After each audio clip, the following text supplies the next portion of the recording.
የብልጽግና ዶክተሮች ከአብይ አህመድ እስከ አዳነች አቤቤ በሰፊው ምን እየሆነ ነው ኢትዮጵያ ውስጥ የሚለውን በደንብ እንዳስሳለን። በተለይ ደግሞ እውቀት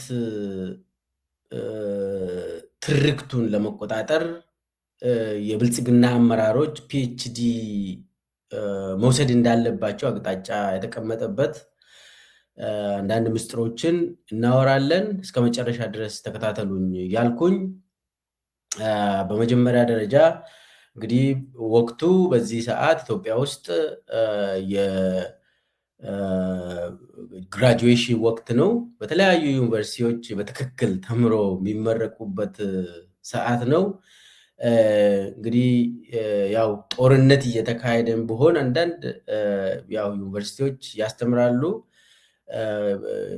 በጥረው ግረው የተማሩ በትክክል የተማሩ ዛሬ የተመረቁ ሰሞኑን የሚመረቁ የኢትዮጵያውያን ተማሪዎች እንኳን ደስ አላችሁ፣ እንኳን አደረሳችሁ ለማለት እወዳለሁ።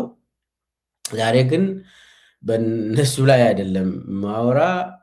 በትክክል ተምሮ ዛሬ ለሚመረቁ ሰሞኑን የሚመረቁ ተማሪዎች ስለነሱ አይደለም ማወራ።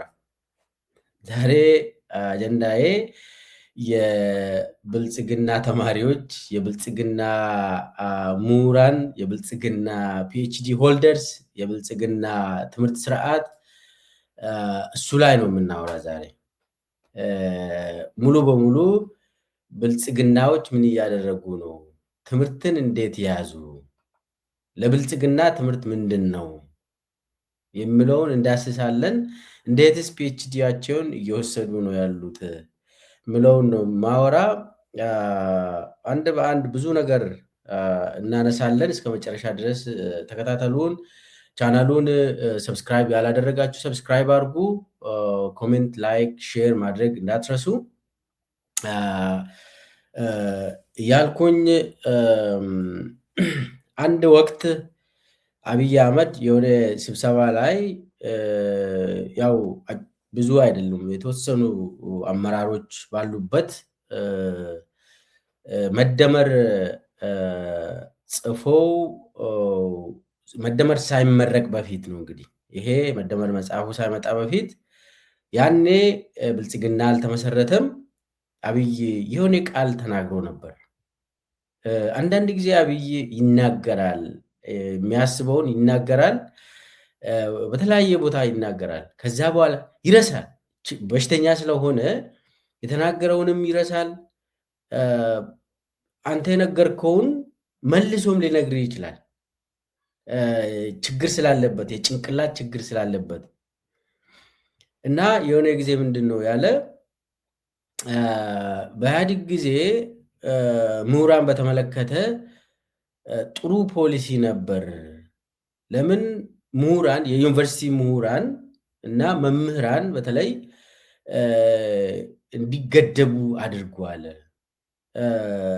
በችግር እንዲሰቃዩ አድርጓል እና እሺ ብሎ ከኢህአዴግ ጋር የሚሰሩ ደግሞ ኪሳቸውን በማደለብ እንዲበሉ በማድረግ ዝም ማስባል ችሏል በተወሰነ ደረጃ። ግን ያ ዘላቂ አይደለም። ዘላቂ ስላልሆነ ምሁራንን መያዝ ሳይሆን እኛ ደግሞ የምናደርገው እውቀቱን ራሱ መቆጣጠር አለብን የሚል አወራ። ኢህአዴግ ምሁራንን ለመያዝ ሞከረ። ያ አልተሳካም። ምሁራን እውቀቱን በሞኖፖሊ ስለያዙ በሂደት ኢህአዴግና እውቀት ተጣላ። ኢህአዴግና የምሁራን ተጣሉ። ከዛ በኋላ ያ ተቃራኒነት ህዝብ ውስጥ ገባ። መጨረሻ ላይ ህዝቡ ተማሪው ኢህአዴግ ላይ እንዲያምፅ ያደረገው የምሁራን መያዝ ነው እንጂ እውቀቱን ከስር መሰረቱ መያዝ ላይ አልሰራም ኢህአዴግ የሚል አወራ እና ምን ለማለት ነው ያኔ እንግዲህ አብይ ምንድን ነው ያለ ኢትዮጵያ በተለይ ደግሞ የኢትዮጵያ ሕዝብ አቶ ነው የተናገረው ወይስ ዶክተር ነው የተናገረው የሚለውን በደንብ ያያላል። ስለዚህ የግድ የራስን ሰዎችን ፕሮፌሰር ማድረግ አለብህ፣ የራስን ሰዎች ዶክተር ማድረግ አለብህ እንጂ ኦልሬዲ ዶክተር የሆነውን ሰው መያዝ ከባድ ነው የሚሆነው። ስለዚህ እውቀት ትርክቱን መያዝ ማለት የራሴ ሰው በራሴ አመለካከት የሚሄድ አመራር ራሱ ፒኤችዲ መያዝ አለበት፣ ዶክተር መባል አለበት። ከዛ በኋላ እሱ የምናገረው እንደ ኦቶሪቲ ሰው ሁሉ ይቀበላል። ኢትዮጵያውያን ደግሞ በዚህ የታወቁ ናቸው። ዶክተር ከተባለ ይቀበላሉ እና ዶክተር ከተባለ አይዋሽም የሚል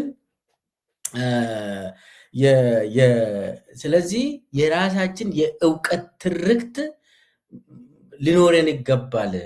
ኢህአዴግ የራሱን እንደዛ አላደረገም። ኦልሬዲ የተማረውን መያዝ ሞከረ። እኛ ደግሞ የተማረውን መያዝ ሳይሆን እውቀቱን ከምንጩ መያዝ አለብን። የራሳችን ሰው ነው ፒኤችዲ መያዝ ያለበት እንጂ የሆነ ትምህርት ተምሮ ፒኤችዲ የያዘውን መያዝ አይገባንም። እና በዛ መሰረት ከኢህአዴግ ለየት ማለት አለብን። የራሳችን የብልጽግና አመራሮች ፒኤችዲ እንዲይዙና ሙሉ የእውቀት ትርክቱን መቆጣጠር አለብን የሚል አውርቶ ነበር። ይሄ የውስጥ አብይ አቅጣጫ የሚሰጥ ነው። ከዛ በኋላ ነው እንግዲህ አብይ ኦልሬዲ ወስዷል። በኢህአዴግ ጊዜ ነው የወሰደው። በኋላ በደንብ እናወራለን። እሱ የአብይ ፒኤችዲ እንዴት ፒኤችዲውን እንደተቀበለ እሱን እናወራለን። ግን ይሄ በዚህ አቅጣጫ ከላይ በተሰጠ አቅጣጫ የብልጽግና አመራር ዲግሪ የሌለው ዲግሪውን እንዲወስድ በቀጥታ ማስተርስ የሌለው ማስተርሱን እንዲወስድ ፒኤችዲ ላይ እንዲቀራመጥ ማድረግ ሳይማር እንዲረከብ ማድረግ የግድላል ብሎ ከዛ በኋላ እንደ አቅጣጫ ስለተሰጠ ከላይ ስለመጣ ሁሉም ሰው ፒኤችዲ ለመውሰድ ይሮጣል።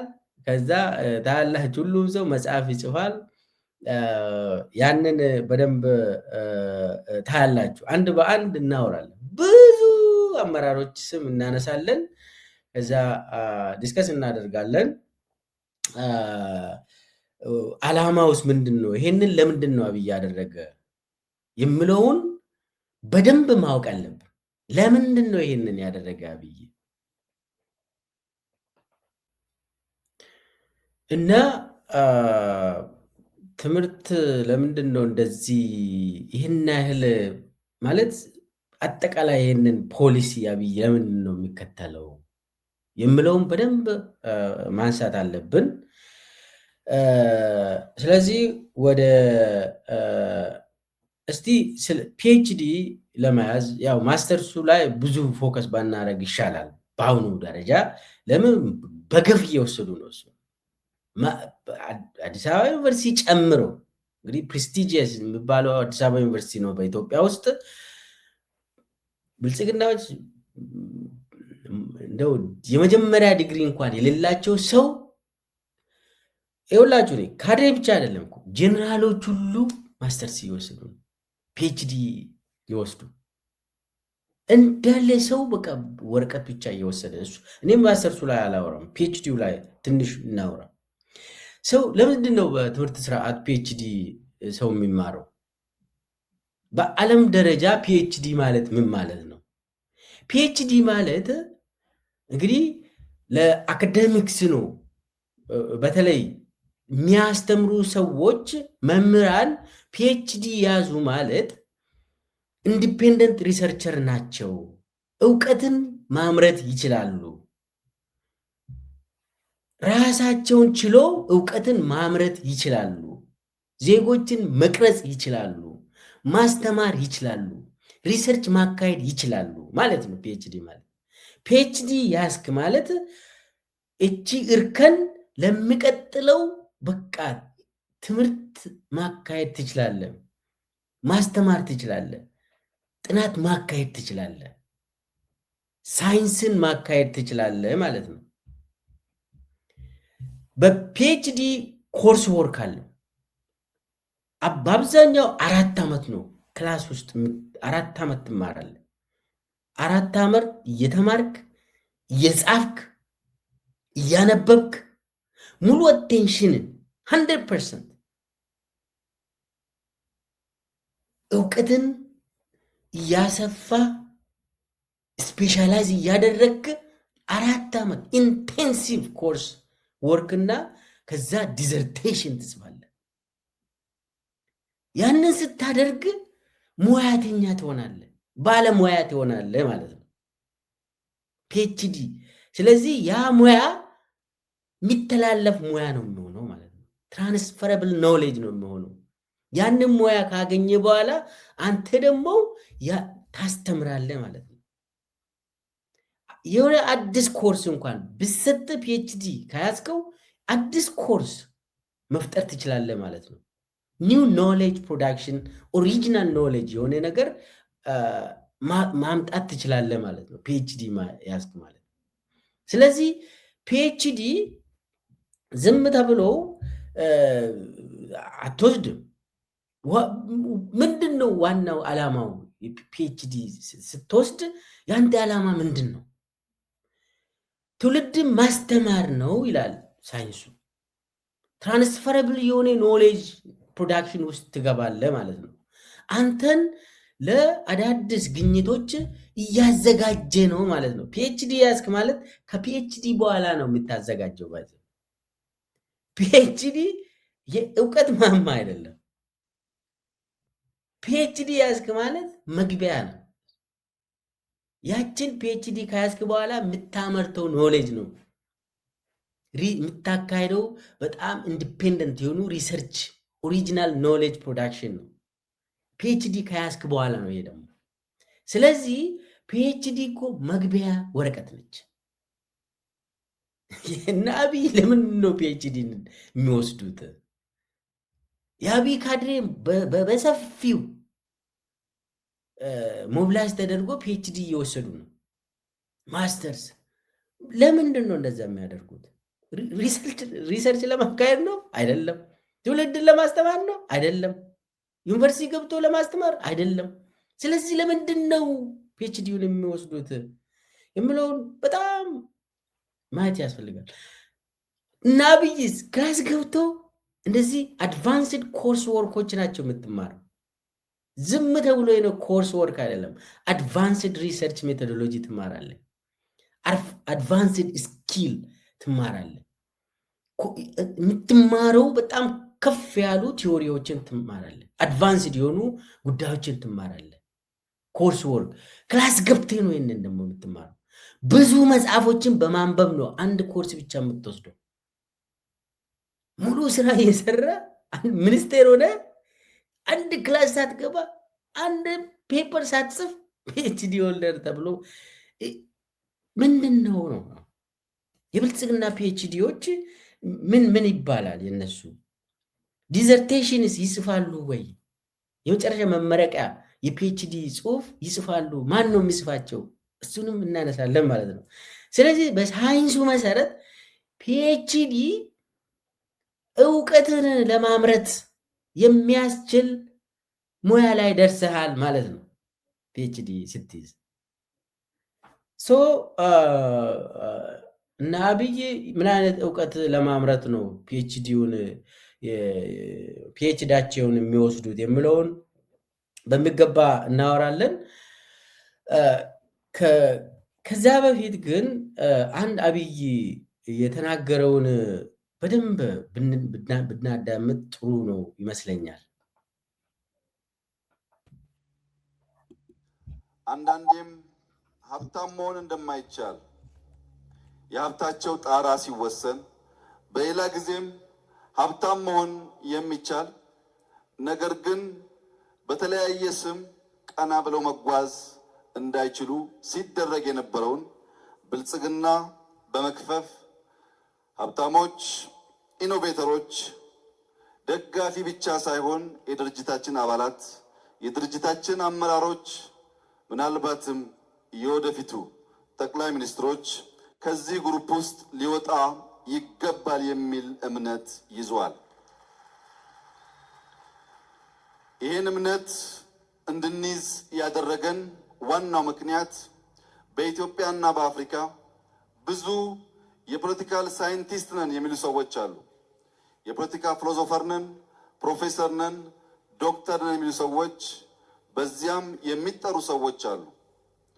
በአፍሪካ ውስጥ የፖለቲካ ሳይንቲስት የሆኑ ሰዎች ምን ሰርተው ነው የሚለውን በግርድፉ ለማየት ስሞክር ብዙዎቹ አንድ ቀበሌ አስተዳድረው አያውቁም።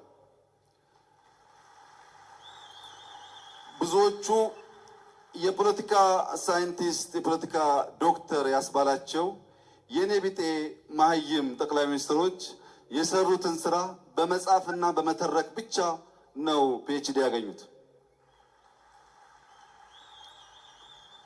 በፖለቲካው ብቻ ሳይሆን በኢኮኖሚውም ዘርፍ ስንመለከት ቅድም 10፣ 20፣ 5፣ 1 ሚሊዮን ከሰጡን ሰዎች በእርግጠኝነት መናገር ባልችልም አንድም የኢኮኖሚስት ዶክተር ያለ አይመስለኝም። ታዲያ ኢኮኖሚስቶችና የኢኮኖሚ ዶክተሮች እንዴት ነው ዶክተርናቸውን ያገኙት ስትሉ ሳሚ ሸንሻይን እንዴት ብሎ ባለሀብት ሆነ ብሎ በማጥናት የእሱን ታሪክ በመጻፍ የታደሰ ጥላሁንን ታሪክ በመጻፍ የአብነትን ታሪክ በመጻፍ እናንተን ተርከው ኢኮኖሚስት የተባሉ ቢሆንም ሁላችሁም እንደምታውቁት የሚነዳ መኪና እንኳን በወጉ የላቸውም። መኪና መፍጠር፣ መኪና መግዛት፣ ቤት መግዛት የማያስችል የኢኮኖሚስት ማዕረግ፣ ቀበሌ ወረዳ ማስተዳደር የማያስችል የፖለቲካል ሳይንቲስት ማዕረግ ከተግባር ውጭ ከንቱ መሆኑን ዓለምም አስተምሯል።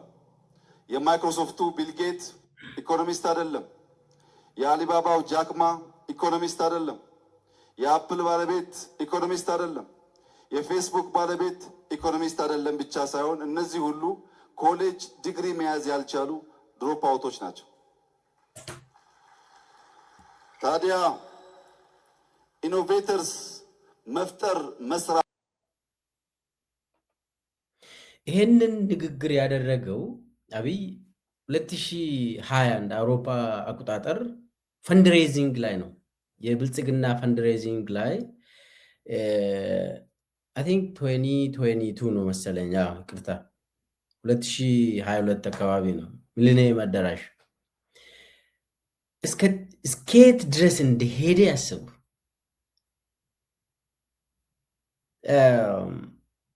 ሙሉ ኢንተሌክቹዋሊዝም የተባለውን ማለት ተዋጋ ማለት ውጊያ ውስጥ ገባ። ፕሮፌሰር ነን የሚሉ ሰዎች ምን ዋጋ አላቸው? የፖለቲካል ሳይንስ ፕሮፌሰር ነኝ የሚል ሰው ቀበሌ እንኳን አስተዳድሮ አያውቅም። ትርክት በመጽሐፍ ነው ይህንን ያገኘው። ኢኮኖሚስቶች የኢኮኖሚ ፕሮፌሰር የሆኑ የሚነዳ መኪና እንኳን የሌላቸው መናጢ ምንም ዋጋ የላቸው ማለት ከንቱ ነው እውቀታቸው አለ። እኔ የምፈልገው እናንተን ባለሀብቶችን ነው። እናንተ ናቸው ለወደፊት ጠቅላይ ሚኒስቴር የምትሆኑት አለ። የበለጸጋችሁ ሰዎች ናቸው ጠቅላይ ሚኒስቴር የምትሆኑት። እኔ ከእናንተ ጋር ነው የሚሰራ እንጂ አዋቂ ነኝ የሚል ፕሮፌሰር ዶክተር ምናምን ጋር ከነሱ ጋር አልሰራም አለ። ዋጋም የላቸው ማለት ምንም ብቃትም የላቸው ማለት ቀበሌ እንኳን አስተዳድሮ አያውቁም ማለት መኪና የላቸው ማለት ስለዚህ ዋጋ ቢስ ናቸው አለ። ደግሞ ፒኤችዲያቸውን የሚሰሩት ፕሮፌሰር የሚሆኑት መናጢ ሰዎች እንደዚህ ከንቱ የሆኑ ጠቅላይ ሚኒስቴሮች ታሪክ በመጽሐፍ ነው ፕሮፌሰር የሚሆኑት አለ። ፒኤችዲ ማለት ዶክተር ኦፍ ፊሎሶፊ ነው። ዶክተር ኦፍ ፊሎሶፊ ለመሆን ፊሎሶፈር ለመሆን ዝም ብለህ ትርክት አንተ የምትለው አይደለም ጉዳዩ። አዲስ እውቀት ማምጣት አለብህ። ኦሪጂናል የሆነ አይዲያ ማምጣት አለብህ።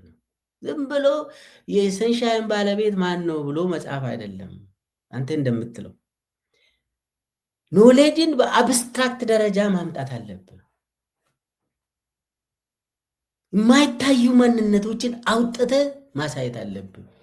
ለምሳሌ አብይ አህመድ ምን አይነት ሰው ነው ብሎ ሰው አንተን ካጠናና አንተ ሳይኮፓት መሆንን ካረጋገጠ አንተ ብሩታል የሆንክ ዲክቴተር ብቻ ሳይሆን የተለያየ ናርሲሲስት ጭንቅላት ያለው በፍርሃት የሚንቀጠቀጥ ሰው መሆንን ካረጋገጠ ከዛ በአብስትራክት ደረጃ ደግሞ ይሄ በዓለም አቀፍ ኖሌጅ ሲስተም ውስጥ ቦታው የት ነው ብሎ ካስቀመጠ የዓለምን ኖሌጅ ማወቅ ያስፈልጋል።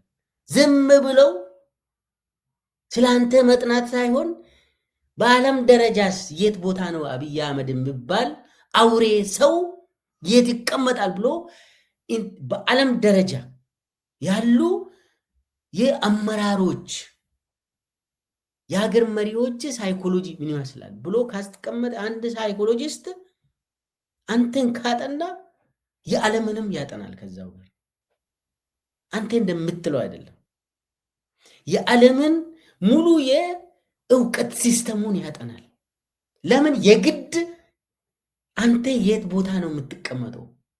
ከነ ሂትለር ጋር ነው የምትቀመጠው ወይስ ከነ ኢዲያሚን ዳዳ ጋር ነው የምትጠናው? ለምነው ኢዲያሚንን ማወቅ አለበት፣ ሂትለርንም ማወቅ አለበት፣ እነ ስታሊንንም ማወቅ አለበት። የዓለም የአመራሮች ሳይኮሎጂን ማወቅ አለበት። አንተ እንደምትለው እኔም ብቻ አጥንተው ጭንቅላቴን አውቆ እኔ ደደም መሆኔን ከተረዳ በቃ በዚህ ነው ፒኤችዲ የሚይዘው የሚለው አይደለም። አዳዲስ እውቀቶችን ያመጣሉ። አንተ የምትጠቀመው ለምሳሌ የተለያዩ ቃላቶች አሉ፣ ሳይንሶች አሉ፣ ኢኖቬሽን የሚባለው ይህንን በሳይንስ ነው የመጣ፣ በሪሰርች ነው የመጣ፣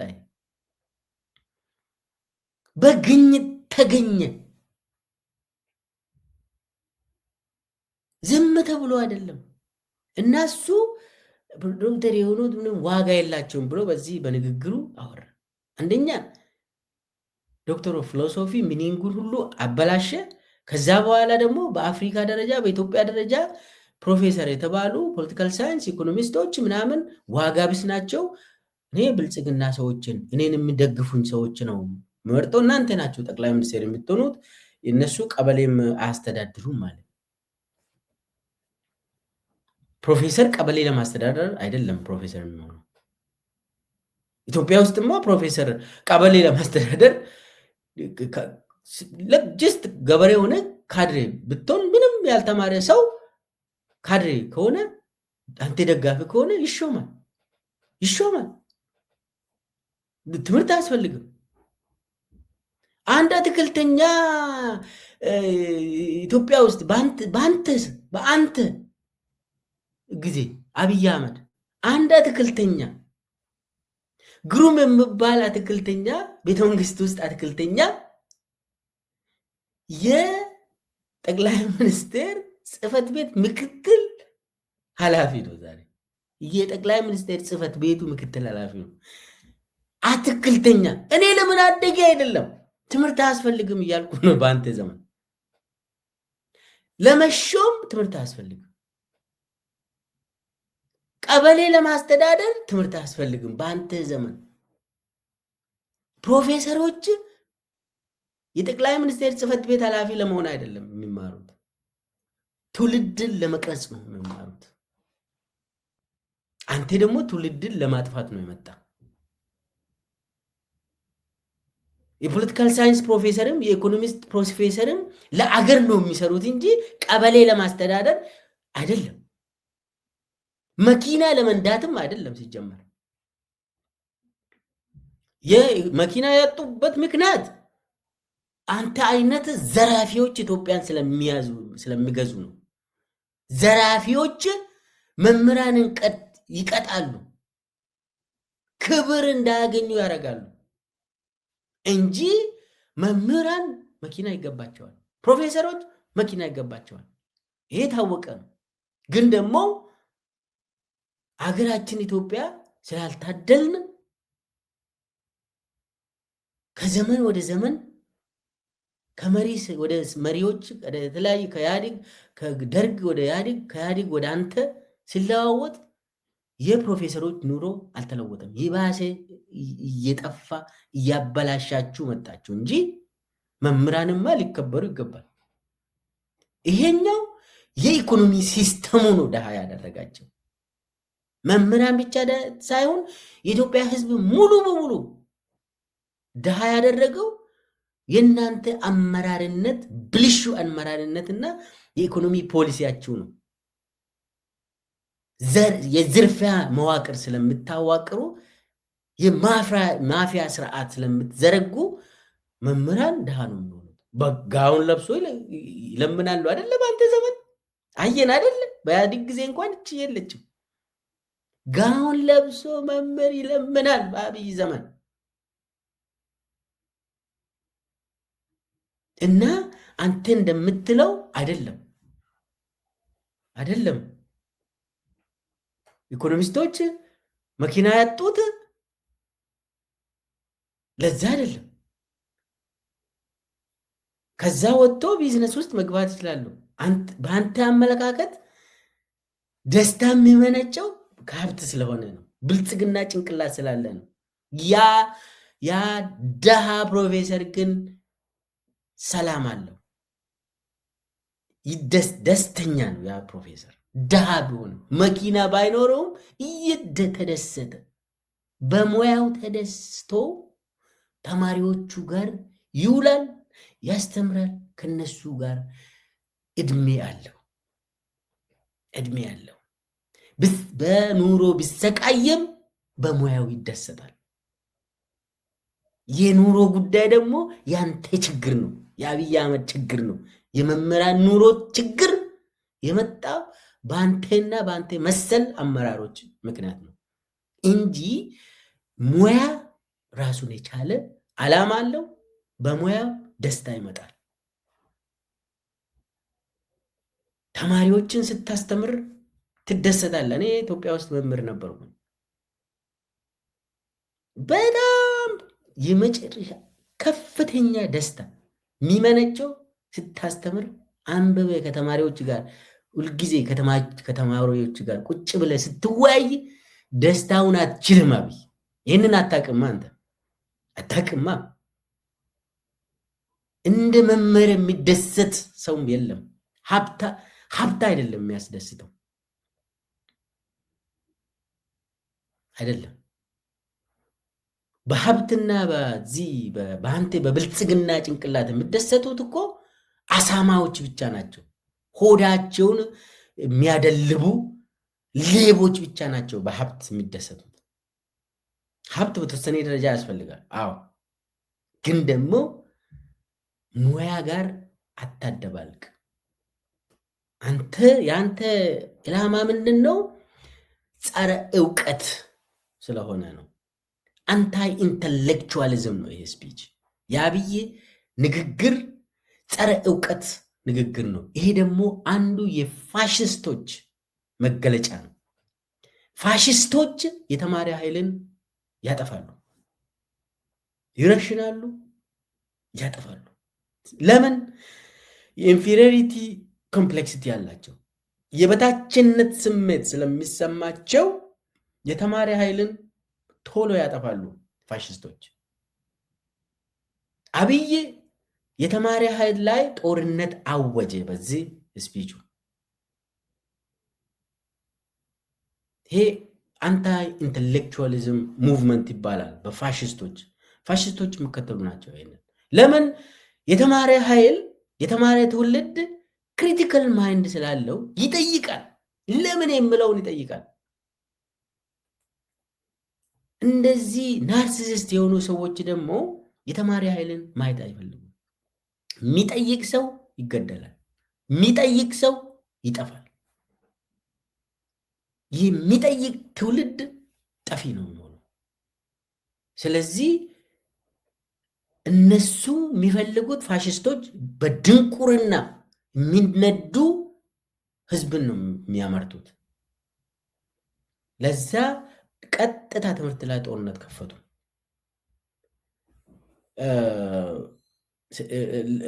የንግግሩ ዋናው ጦርነት ነው። የተማረ ኃይል ላይ ጦርነት ከፈተ አብይ። ብዙ ሰው ይህንን አልተረዳም።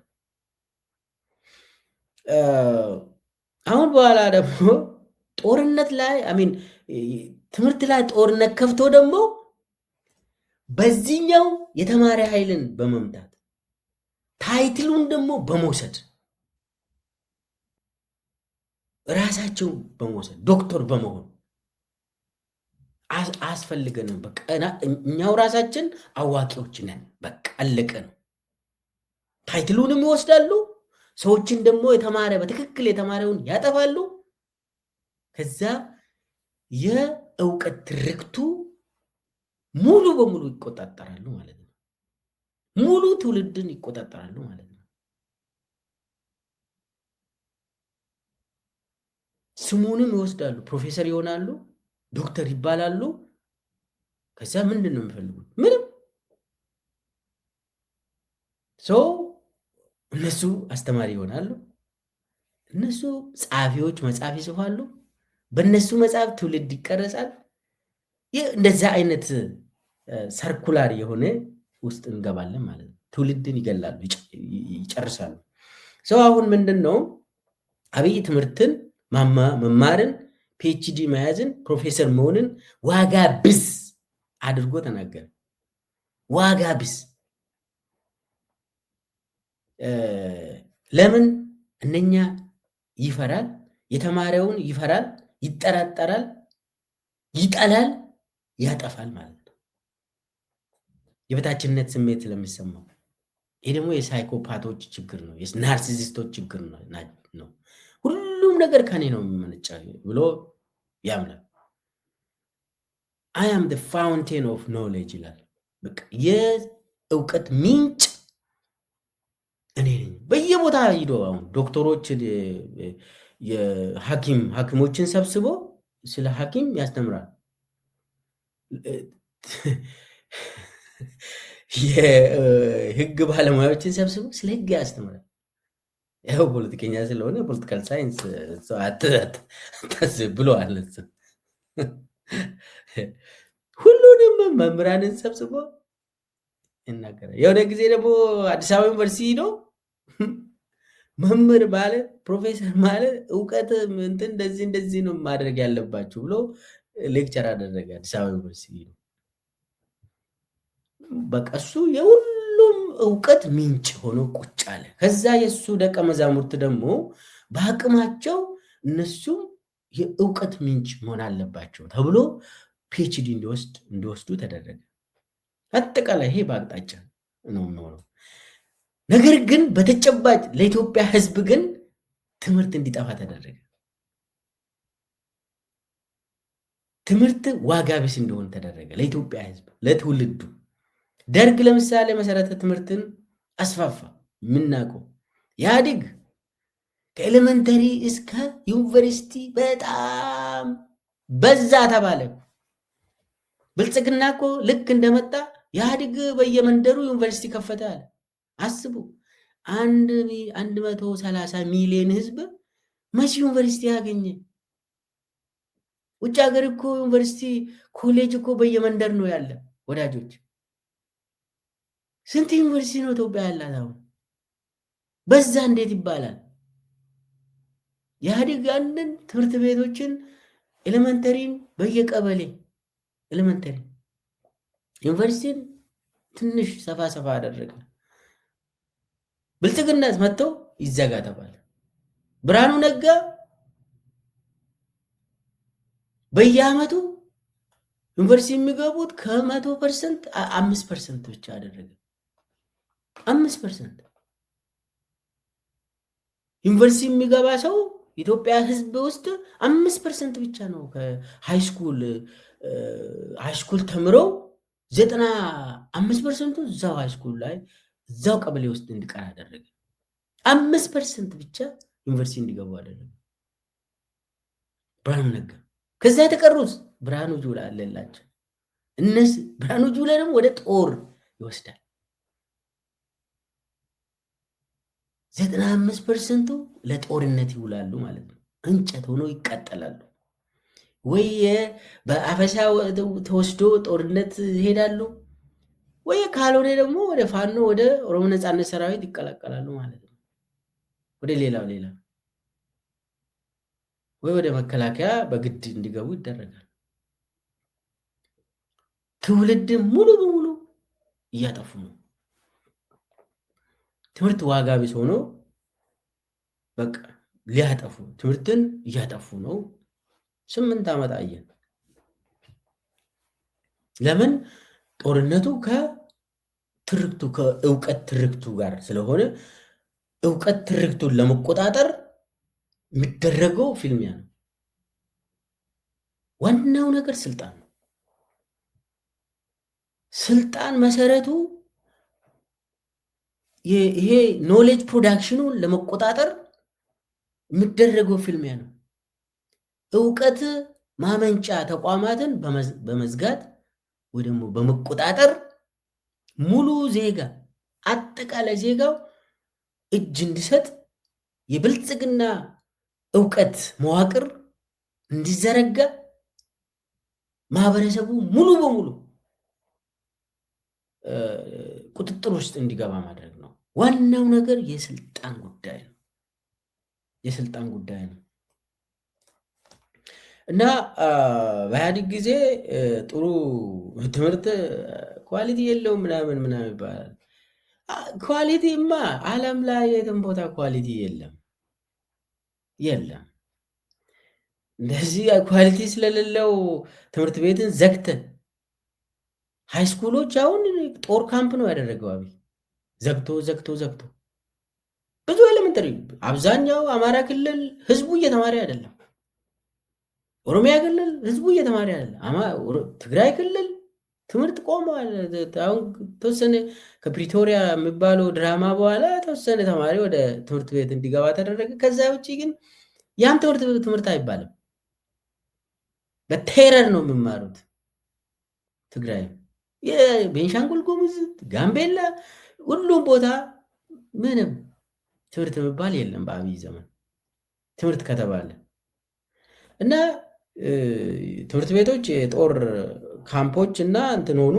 አሁን በአብይ ጊዜ የሚስፋፋው ማሰልጠኛ ነው፣ የጦር ማሰልጠኛ ነው እንጂ ትምህርት ቤት አይደለም። ትውልድን እየገደለ እያጠፋ ነው አብይ። እሱ ለመንገስ ህዝቡ መጥፋት አለበት ነው እና አብይ በትክክል በእቅድ እየሄደበት ነው። ከዛ እንግዲህ አብይ አህመድ ትንሽ ስለ አብይ እናወራ። እንዴት ፒኤችዲውን አገኘም ብለውን ብዙ ሰዎች ስለምትጠይቁኝ አብይ አህመድ እንደው ማስተርስ አለ ወይ 7 ዓመት ትምህርት ትቶ የጠፋ ሰው እንዴት ፒኤችዲውን አገኘ የሚባል ጥያቄዎች ይመጣሉ። አዎ 7 ዓመት ነው፣ 7ኛ ክፍል ላይ ነው ትምህርቱን ትቶ የወጣ። ይቅርታ 7ኛ ክፍል ላይ ትምህርቱን ትቶ ጠፋ። ከዛ በኋላ የመከላከያ እንትን ውስጥ ስራ ወሰደ። ደህና የሚባል ትሬኒንግም የለውም መከላከያ ውስጥ። በኋላ ከኢትዮ ኤርትራ በኋላ ሃይስኩል እንዲጨርስ የኢህአዴግ ትምህርት ቤት ገባ። የኢህአዴግ ትምህርት ቤት ለካድሬዎች የተከፈተውን አዲስ አበባ ገባ። 12ኛ ክፍል አልጨረሰም። ትምህርት ሚኒስቴር ሄዳችሁ ማየት ትችላላችሁ። 12ኛ ክፍል አልጨረሰም። መጨረስ ስላላቃተው እዛ ተወ። በኋላ ምንድነው የተባለው? ዲግሪ ሰራ ተባለ። ማይክሮሊንክ ምናምን ምናምን ይባል የእሱ ጓደኞች የሚመሩት ነበር። ከነሱ 12ኛ ክፍል ሳትጨርስ ከዛ ማይክሮሊንክ ምጥስዮ ምናምን ብሎ ኮምፒውተር ተማርኩ ምናምን ብሎ ወሰደ። ከዛ በኋላ አሁን አንዳንድ ጊዜ ደቡብ አፍሪካ ሂጄ ተምሬያለሁ ምናምን ይላል። ውሸት ነው። ደቡብ አፍሪካ ሄደው ለእቺ አንድ ኮርስ ክሪፕቶ የሚባለው እቺ ስለ ሬዲዮ ኦፕሬተር ስለነበር ሬዲዮ ኦፕሬተርን በተመለከተ ኢንክሪፕት የምትደረግ ምናምን ነገር እቺ ላይ አንድ ኮርስ የሆነ 1 ወር ምናምን ሰልጥኗል። ከዛ ውጭ የተማረው ነገር የለም። ከዛ ማስተርስ ምናምን ሰራ ተባለ። የት እንደሰራ አይታወቅም። ፒኤችዲው ከአዲስ አበባ ዩኒቨርሲቲ ወሰደ። ፒኤችዲው ወሰደ እና ፒኤችዲውን የሰራ ደግሞ አይፒኤስኤስ የሚባል አለ አዲስ አበባ ዩኒቨርሲቲ የኤፍቢ ፋክልቲ ኦፍ ቢዝነስ ኤንድ ኢኮኖሚክስ ውስጥ አንድ አይፒኤስኤስ የሚባል ተቋም አለ። እሱ ጋር ገብቶ ፒኤችዲውን ሰጡት እና ስለ ፒኤችዲ ለመውሰድ እንግዲህ አዲስ አበባ ዩኒቨርሲቲ እንዴት ሬጅስተር እንዳደረገ አላቅም። ማን ነው ያስመዘገበው? እሱን አላቅም ውስጡ። ነገር ግን አብይ አህመድ አይፒኤስኤስ ሂዶ እቺ ፎቶ እሱ ፒኤችዲውን የወሰደ እንትን ነው ወረቀት አቀረበ ተባለበት ቀን ነው። አይፒኤስኤስ እዛ ነበርኩኝ ያኔ እና አንድም ቀን ክላስ ገብቶ ኮርስ ወርክ አልወሰደም። አድቫንስድ ኮርስ ወርክ ክላስ ውስጥ ቁጭ ብለህ የምትማር ሪሰርች የምትሰራ የለም፣ አልወሰደም። እንግዲህ 4 ዓመት የሚፈጅ ፒኤችዲ ነው እንግዲህ የምትሰራ 4 ዓመት። እሱ ሚኒስቴር ሆኖ ቴክኖሎጂ ሚኒስቴር ሆኖ እንዲመዘገብ ተደረገ። በሚኒስቴርነት ስልጣኑ ተጠቅሞ አዲስ አበባ ዩኒቨርሲቲ እንዲመዘገበው ተደረገ። ከዛ ክላስ ገብቶ አንድ ኮርስ ወርክ አልወሰደም። የተወሰነ አንዳንድ ጊዜ መጥቶ ይወጣል። ያው ያኔ የነበረው ፒኤችዲ ኮኦርዲኔተር ዮናስ አዳይ ይባላል። ዮናስ አዳይ አሁን የሀገራዊ ምክክር ኮሚሽነር ነው ዮናስ አዳይ እና አይፒኤስኤስ ፒኤችዲ ኮኦርዲኔተር ሆኖ ብዙ ነገር ፋሲሊቴት ያደረገለት እሱ ነው፣ ዮናስ አዳይ ነው። ዮናስ አዳይ ያኔ ነው የተመለመለው ለአብይ። የአብይ ሰራተኛ ሆኖ የተቀጠረው ዛሬ ሳይሆን አብይ ፒኤችዲውን እንዲወስድ ሲያመቻች ነው። እንግዲህ ያኔ እነማን አብይን ማገዝ አለባቸው ብሎ ኮርስ ወርኩ ምንም እንደማያስፈልገው ነግሮት የሆነ እንትን ምክንያት ፈጥሮ ባለስልጣን ስለሆነ አብይ የኢህአዴግ ሚኒስቴር ስለሆነ ያው ኮርስ ወርክ አይፒኤስኤስ መጥቶ ይመለስና ያው ተሞላለት። ከዛ የዲዘርቴሽን ደግሞ ይሄ ጥናት የፒኤችዲ ጥናት እንግዲህ ወገብን የምታጣበት ስራ ማለት ዲዘርቴሽን ስትጽፍ ነው። ኮርስ ወርክ ላይ በጣም ከባድ ነው ፒኤችዲ ደረጃ። እኔ የተማርኩት ፒኤችዲ አዲስ አበባ ዩኒቨርሲቲ ነው።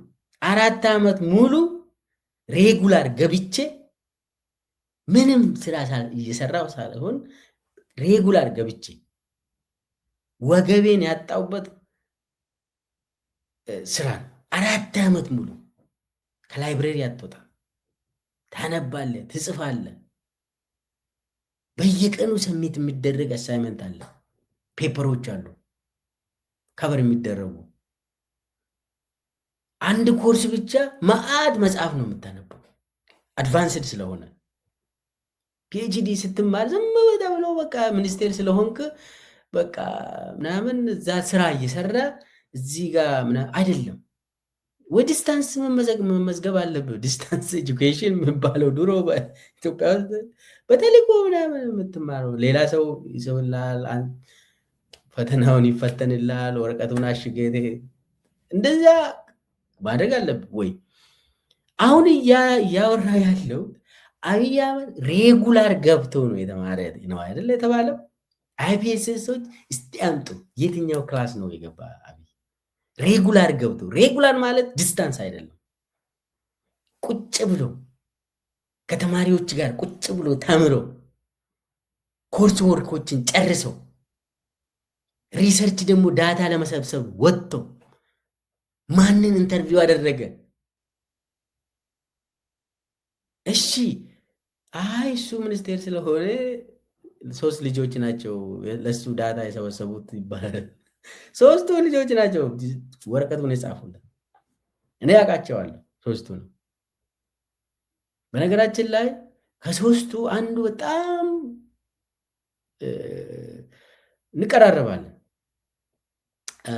እንቀራረባለን እና ልጁ በጣም ትምህርት ይችላል። አንዱ በዋናነት ለሱ የጻፈው ስሙን አልጠቅስም ስለምንቀራረብ እና እሱ ልጅ ለአብይ ወረቀቱን ስጽፍ የራሱን አልቻለም። መጨረሻ ላይ አብይ ተመረቀ፣ ያ ልጅ አልጨረሰም ፒኤችዲው። በኋላ እንደው እንዲጨርስ ያገዙት ነበር እና ብዙ ሰዓቱን ለአብይ ሰጥቶ ጅማ ሄዶ ዳታ ሲሰበስብ ከዛ በኋላ ደግሞ ሲጽፍ ፒኤችዲውን ያ ልጅ በወቅቱ አልጨረሰም። እኛ በ4 ዓመት ጨርሰን ነው የወጣ ነው እና ያ ልጅ አልጨረሰም። ሰው ምን ለማለት ነው? አብይ አሁን አንዳንድ ጊዜ ስለ ሶሻል ካፒታል ምናምን ጅማ ኤሪያ ላይ ሃይማኖት ተቋማት አንድ ላይ መስራት አለባቸው ምናምን የሚባለው ያኔ ልጅ ነው ያንን ቶፒክ የመረጠው። እዛም ዳታ የሰበሰበው በዛ መሰረትም እንትን ወረቀቱን የጻፈው ደግሞ አብይ ምንድን ነው ያደረገው? መጨረሻ ላይ የፒኤችዲ ዲፌንስ ተብለው ተወሰነለት። ፒኤችዲ ዲፌንስ ላይ መጣ። እኔ ውስጥ ነበርኩኝ ያኔ እሱ ሲያቀርብ ብዙ አላወራም። ብቻ ምንድን ነው ያደረገው? ስመጣ አንደኛ አባዱላ ገመዳን ይዞ መጣ። አፈጉባኤ ነው እሱ ያኔ ፓርላማ አፈጉባኤ። ለማ መገርሳን ይዞ መጣ። የኦሮሚያ ፕሬዚዳንት ነው። ወርቅኔ ገበየሁን ይዞ መጣ። የኢትዮጵያ ውጭ ጉዳይ ሚኒስቴር ነው ያኔ። እና በቃ ሙሉ ባለስልጣናትን እንዳለ ይዞ ሲመጣ ፕሮፌሰሮቹ ራሱ ይደነግጣሉ። እኛ ተማሪዎች ነበር ያኔ። ኧረ ባለስልጣናት ሲመጡ ዞር ድሮ ፒኤችዲ ዲፌንስ ሲባል ዝም ብለህ ዘው ብለህ ገብተህ ትታዳምጣለህ። ከዛ ተፈትሻችሁ ግቡ ተባለ። ኧረ በስመ አብ። ከዛ ጫፍ ላይ ቁጭ ብለን አዳምጠን የሆነ ሰው ከውጭ ሀገር ነው እንግዲህ እሱን ወረቀቱን አነበበ የተባለ ሰው አንድ ከግብፅ ነው። ያንን ከግብፅ ያመቻቸለት ዮናስ አዳዬ ነው እና የእሱ ፒኤችዲ ኤግዛሚነር ሆኖ አድቫይዘርም ቢሆኑ ግብጾች ናቸው። ኤኒዌይስ አላቅም ለምን እንደዛ እንደሆነ። ሰውየው በዚህ ደረጃ ባለስልጣናትን አምጥቶ ፎቶ ላይ እንደምታዩት በዛው የሰውን ጭንቅላት ባንዴ ይመታና ትልልቅ ባለስልጣናት ሲመጡ ጥያቄ ራሱ ፕሮፌሰሮች መጠየቅ ይገደባሉ። እንትኑ ይሄ አያችሁ፣ ይሄ ናርሲሲስቶች ስራ ነው ወይ? ባንዴ እንትን ከባድ ነገር ይዞ ይመጡና አንተ ይዘ የጠበቅከውን ወድቃል እንኳን ብለህ ጽፈህ የመጣው ወረቀቱን አንብበህ ይሄ ወረቀቱ አይሰራም ፕላጃሪዝም አለበት ብለህ እንኳን ይዘህ የምትመጣ ከሆነ በጣም ከፍተኛ እንግዲህ የኦሮሚያ ፕሬዚዳንት፣ የኢትዮጵያ ፓርላማ አፈጉባኤ ምናምን እንደዚህ ሚኒስቴሮች አጥለቅልቆ የተቀመጡበት ከባድ ነው የሚሆነው። በዛ ደረጃ አብይ ፒኤችዲውን ወሰደ። ስልጣኑን በመጠቀም ዮናስ አዳዬም ሽልማት አገኘ። ዛሬ ኢትዮጵያ ህዝብ ላይ አንዱ በጣም አደገኛ ሆኖ ኢትዮጵያ ህዝብ ላይ የሀገራዊ ምክክር ምናምን ብሎ ለአብይ ተቀጥሮ የአብይን ንግስና ሙሽርን ለማሞሸር ደፋ ቀና የሚል ሰው ነው ዮናስ አዳዬ። አሁን አይፒኤስኤስ ማን ነው የሚመራ ብላችሁ ከጠየቃችሁን የሽመልስ አብዲሳ ሚስት ነች አይፒኤስኤስን የምትመራ። እዚህ ላይ ፎቶ ላይም ያው ሽመልስን ታያላችሁ። ያን ፒኤችዲ አብይ ዲፌንስ ያደረግ ተብሎ መጥቷል። አሁን የአይፒኤስኤስን የምትመራ የሽሜ ሚስት ነች መርሲ ፍቃዱ። መርሲ ፒኤችዲ ያላት ተመራለች። ምንም እኔ እሱ ላይ ምንም እንትን የለኝም። ኤኒዌይ ግን ከስልጣን ጋር ተያይዟል አሁን ሁሉም ነገር።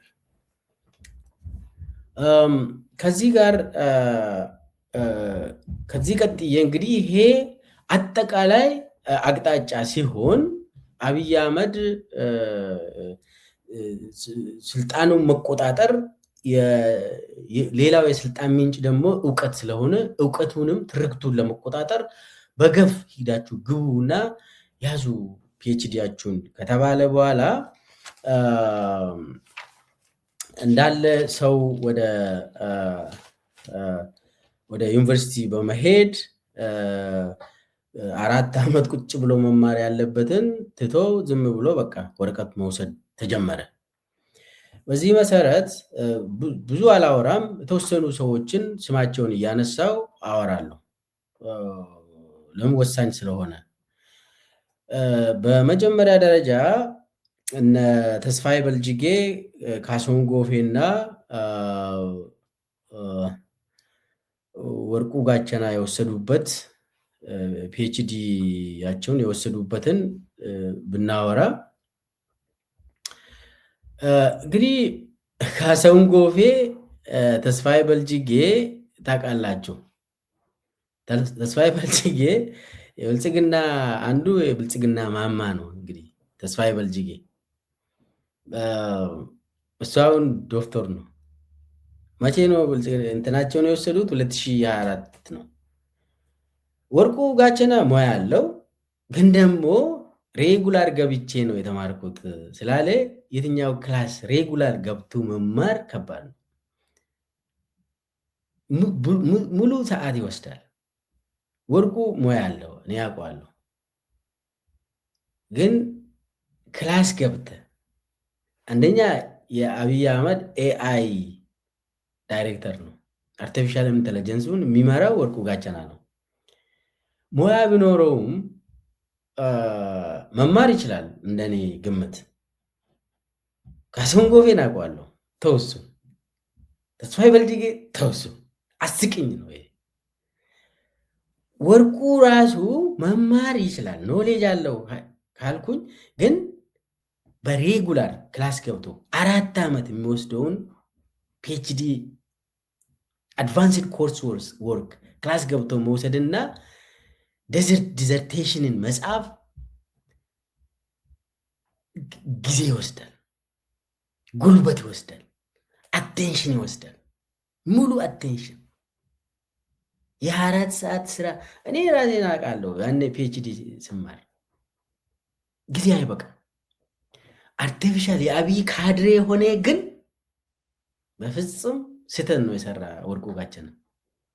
የአብይ ካድሬ ሆኖ ጊዜም የለውም፣ አይታሰብም።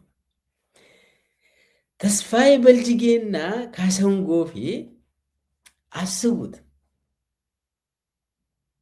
ትምህርት የጀመሩት የተባለው ልክ የትግራይ ጦርነት ሲጀምር ነው። 2020 ኢትዮጵያ ጦርነት ውስጥ ስትገባ እነሱ ትምህርት ቤት ገቡ ተባለ። ከዛ ክላስ ገብተው ነው ማለት ብልጽግና የሚባል እየመሩ ካድሬ ታጥቆ ፕሮፓጋንዳ ያካሄዱ እነ ካሳሁን ጎፌ ክላሽ ይዘው ካድሬዎችን ይሰበስባል እኮ ባሌ ምናምን ሂዶ ሚኒስቴር ሆኖ ቢዚ የሚያደርግ ሚኒስቴር ሆኖ ሌቦች ናቸው። በነገራችን ላይ መሬትን ዘርፎ ዘርፎ ዘርፎ እነ ካሳሁን ጎፌ ይሄ 500 ካሬው በአርሶ አደሩ ስም ቪኤት አቁሞ ነው። በነገራችን ላይ እንትን ይሄ መሬት አስተዳደር አዲስ አበባ መሬት አስተዳደር ሂዶ ካርታ የሚወስዱት ቪኤት አቁሞ መዓት 500 ካሬ የሚባለውን ለአርሶ አደር ልጆች ተብሎ የተወሰነው ዘርፎ ዘርፎ እና ፒኤችዲ ለመማር አንደኛ ኢትዮጵያ ውስጥ በጦርነት ጊዜ፣ ሁለተኛ ብልጽግና ኃላፊ ሆነ ሚኒስቴር ሆነ ክላስ ደግሞ ገብተ አድቫንስድ የሆኑ ኮርስ ወርቆችን እየሰራ እያነበብ ብዙ አርቲክሎችን እየጻፍ ብዙ መጽሐፍ አንብበ ክላስ ገብተ እንደዚህ ከዛ ዲዘርቴሽን ደግሞ የለም። እንደዛ የሚባል የለም። ይቅርታ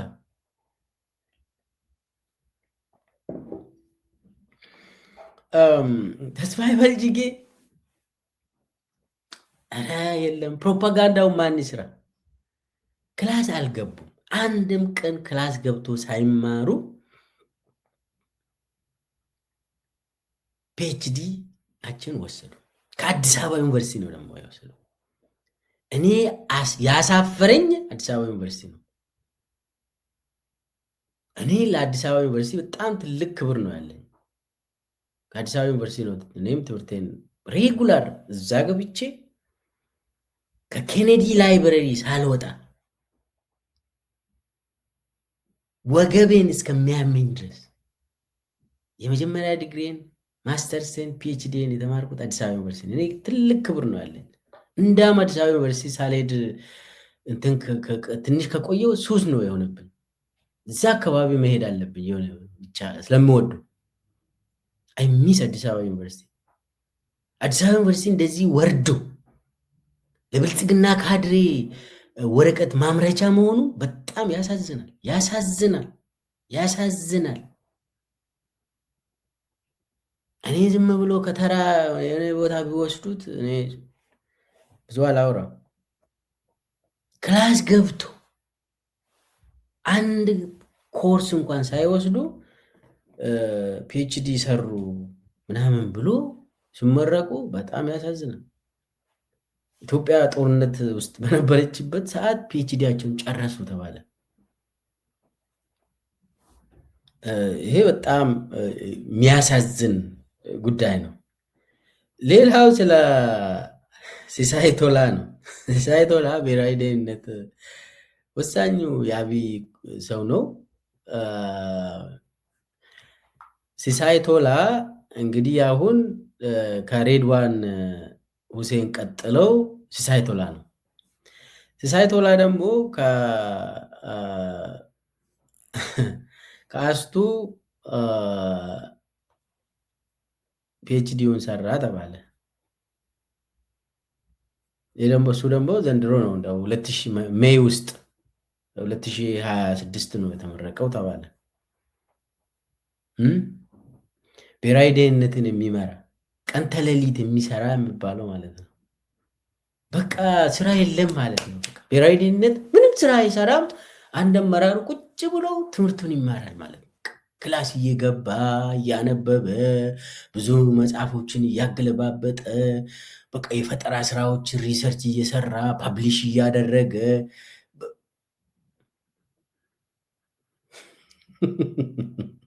በቃ እኔ አስቱ አመራሮች ያሳዝናል። አዳማ ሳይንስ ቴክኖሎጂ ዩኒቨርሲቲ በጣም ያሳዝናል። ይህንን እንዴት እንዳደረጉ። ሲሳይ ቶላ ማለት የአብይ መዋቅር ነው።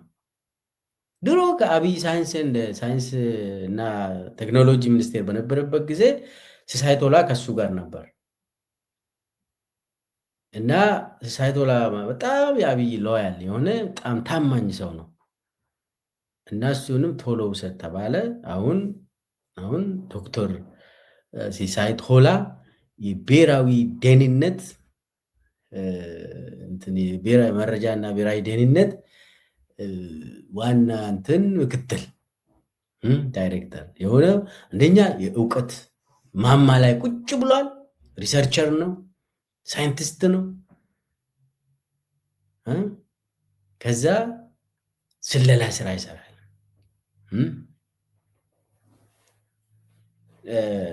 እና ያሳዝናል። ብቻ ዝም ብሎ ሰው የሀገር ሚኒስቴር ሆነ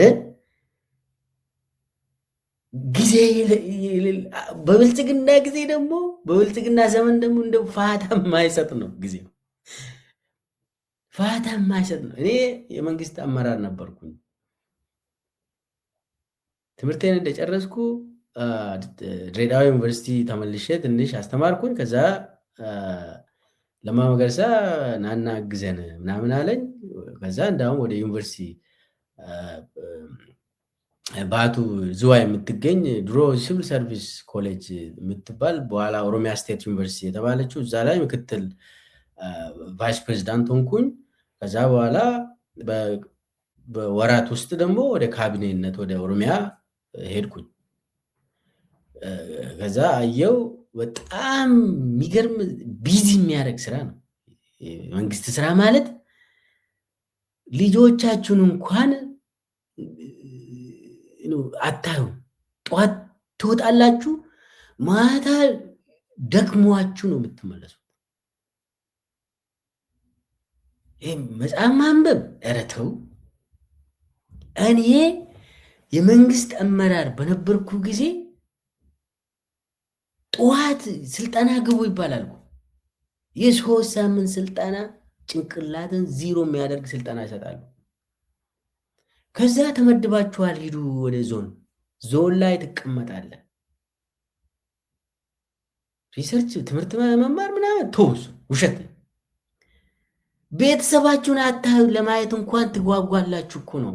የመንግስት አመራር ከሆናችሁ ሚኒስቴር ዴታ፣ የክልል ቢሮ ኃላፊ፣ ምክትል ኃላፊ ምናምን ከሆናችሁ ጊዜ ለመማር አይደለም ክላስ ገብታችሁ መማር ኧረ የለም፣ እንደዛ ውሸት ነው። እኔ መንግስት ውስጥ ስለነበርኩ እየዋሸው አይደለም።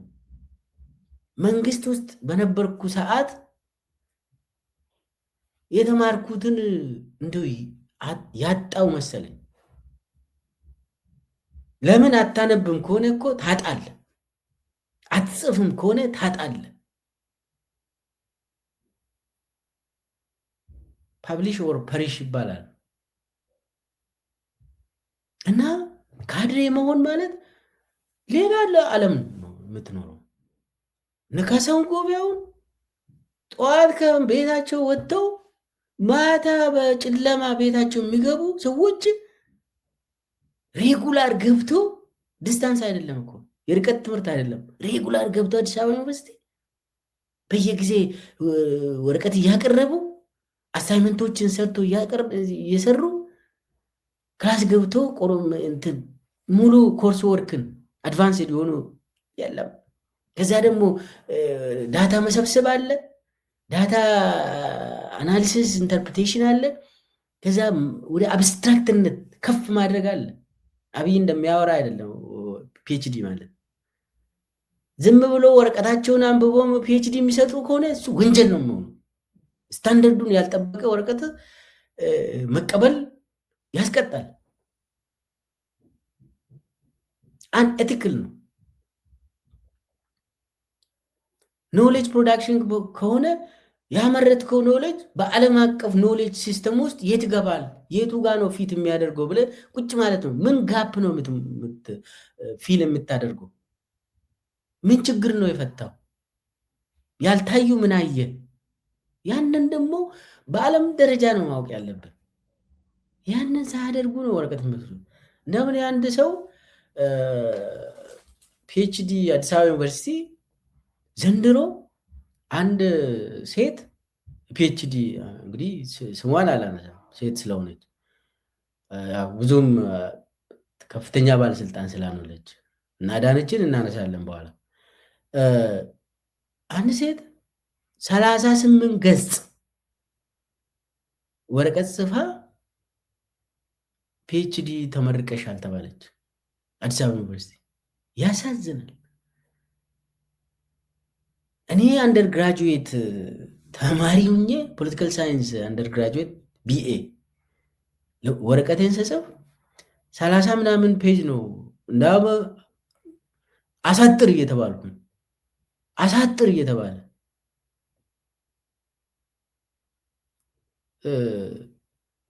እና አንደር ግራጁዌት ላይ 30 40 50 ነው የምትጽፈው። ማስተርስ ትልቅ ነው የምትጽፈው እና ያሳዝናል እየሆነ ያለው። በዚህ ደረጃ ነው እንግዲህ እንትኑን ያበላሹት ያሉት። ሌላው መናገር የሚፈልገው አንድ ደበሌ ቃበታ የሚባል ያስቂኝ የሆነ ሰው አለ። ይህ ሰማያዊ ጋውን የለበሰ ደበሌ ቃበታ ዘንድሮ ፒኤችዲውን ወሰደ ተባለ። እንዴ ምንድን ነው እየሆነ ያለ ብዬ ሰውን ጠየቅኩኝ። ደበሌ ቃበታ ማለት እንግዲህ እንትን የጉምሩክ ኮሚሽነር ነው። የቀድሞ የድሮ እንትን ነው የድሮ ካድሬ ነው፣ የኦፒዲዮ ካድሬ ነው። እና ምንድን ነው የት ነው የተማረው ፒኤችዲ ወሰደ ሲባል ፈለግኩ ጠየቅኩ። የለም የት ነው የተመረቀው ማንም ሰው አይነግርም። እና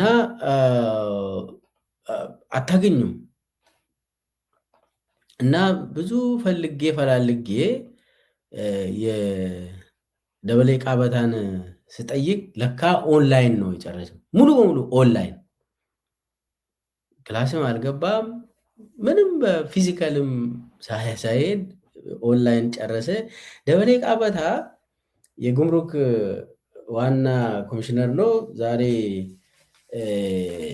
በጣም በኢትዮጵያ በተለይ ከኦሮሞ ባለሀብቶች አይ ቲንክ እሱ ነው መሰለኝ ቢሊየነር ቁጥር 1 ላይ ያለው የኦሮሞ ባለሀብቱ ነው። እና አዲስ አበባ ውስጥ እና የጉምሩክ ውስጥ የገባ ደግሞ በኃይለማርያም ጊዜ ነው። እንዳውም አለማየሁ አቶምሳ ነው መሰለኝ ሬኮመንድ ያደረገው። ደበሌ ቃበታ ነበረው ኦፒዲዮ የድሮ አሁን ያሟል። በነገራችን ላይ በሽተኛ ነው። ለመጀመሪያ ጊዜ 1990ዎቹ ውስጥ በሙስና ተጠርጥረው የተባረረው ነው።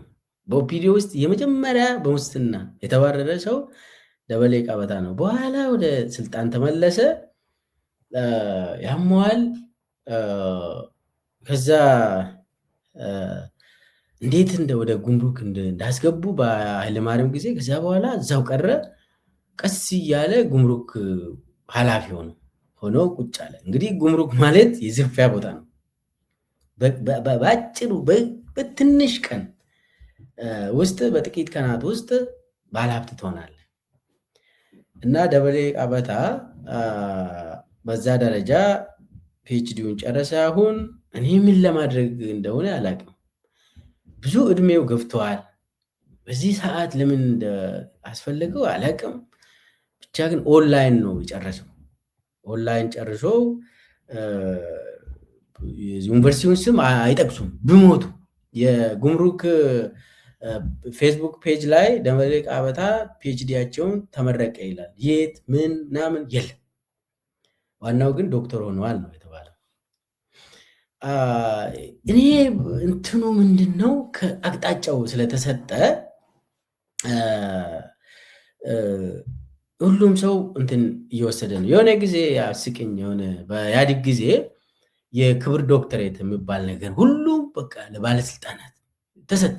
ክብር ዶክተሬት ተሰጠ፣ ክብር ዶክተሬት ሆነ እየተባለ ከዛ አባዱላና ሳሞራ ምንድነው ሁሉም ሰው እኮ የክብር ዶክተር ሆነ፣ ይህንንማ አንወስድም አሉ።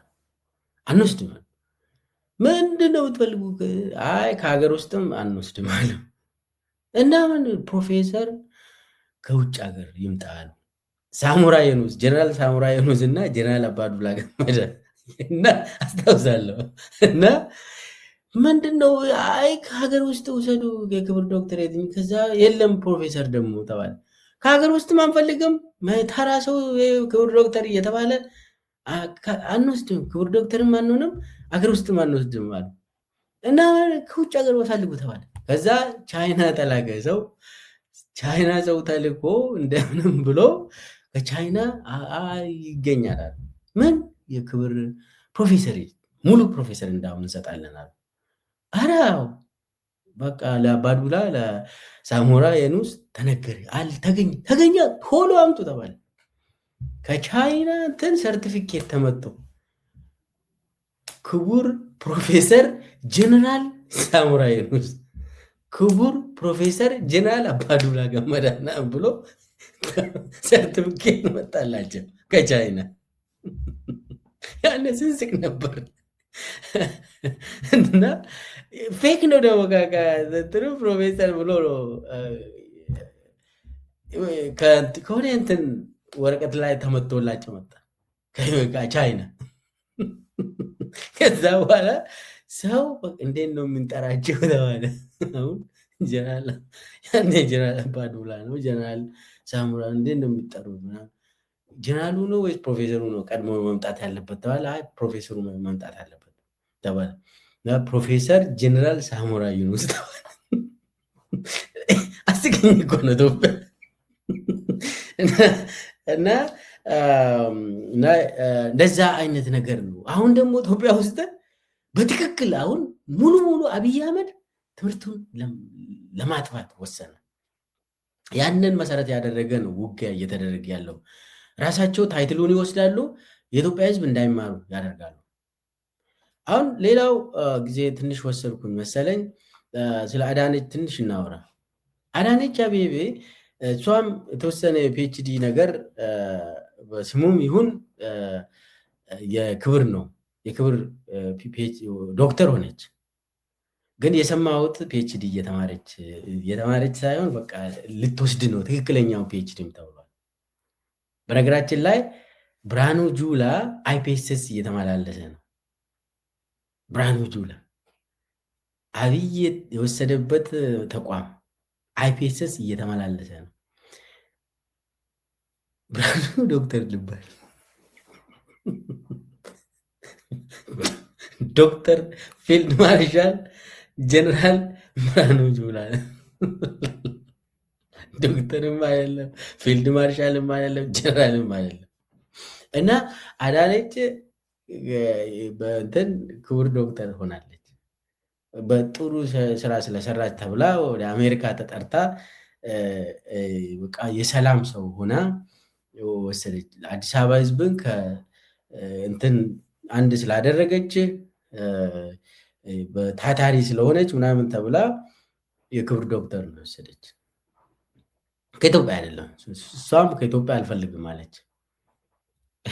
ከዛ እሷን ግን የሚያስቀው አሁን ዶክተር ከንቲባ አዳነች ልትባል ነው።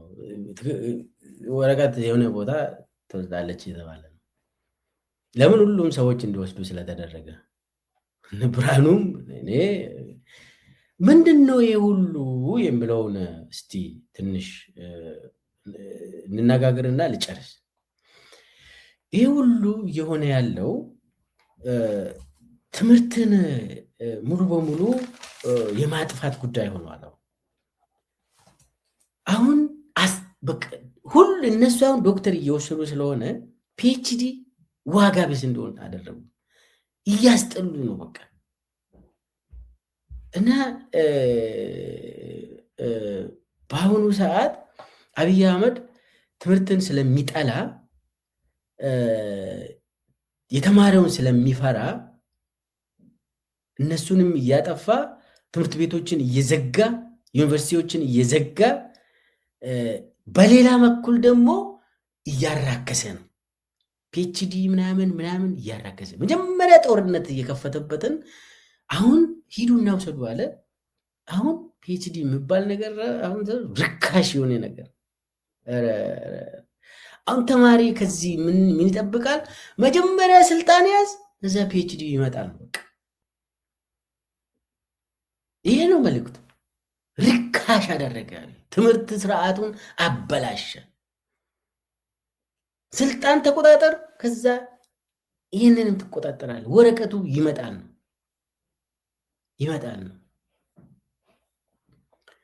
እና አብይ ያደረገው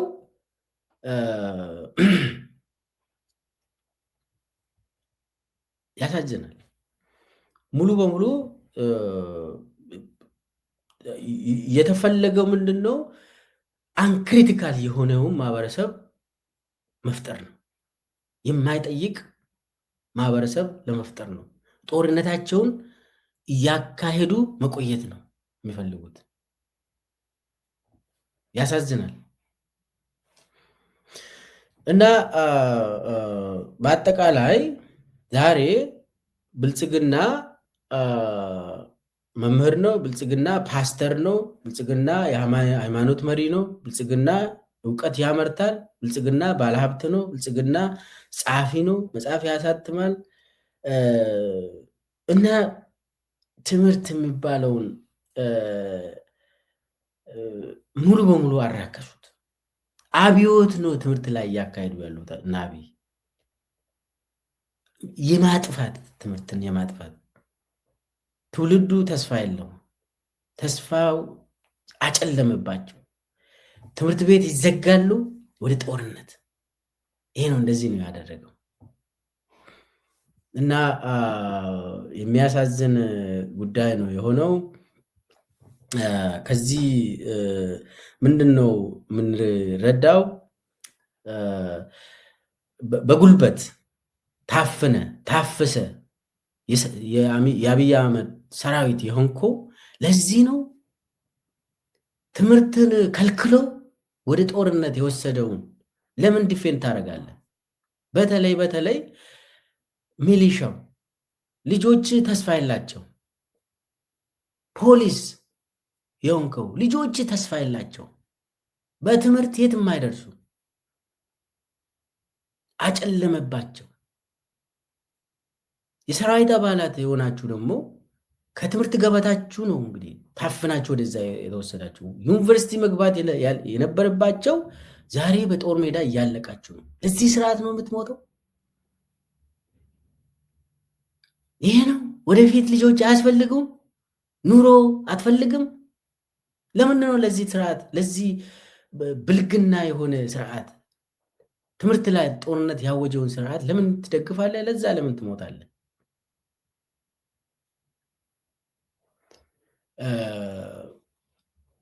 ስለዚህ የኢትዮጵያ ሕዝብ ሙሉ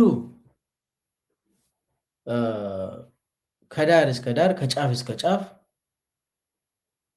ይህንን ትምህርትን እያጠፋ ያለው ትውልድን እያጠፋ ያለውን ስርዓት መገርሰስ ያስፈልጋል፣ መሸኘት ያስፈልጋል።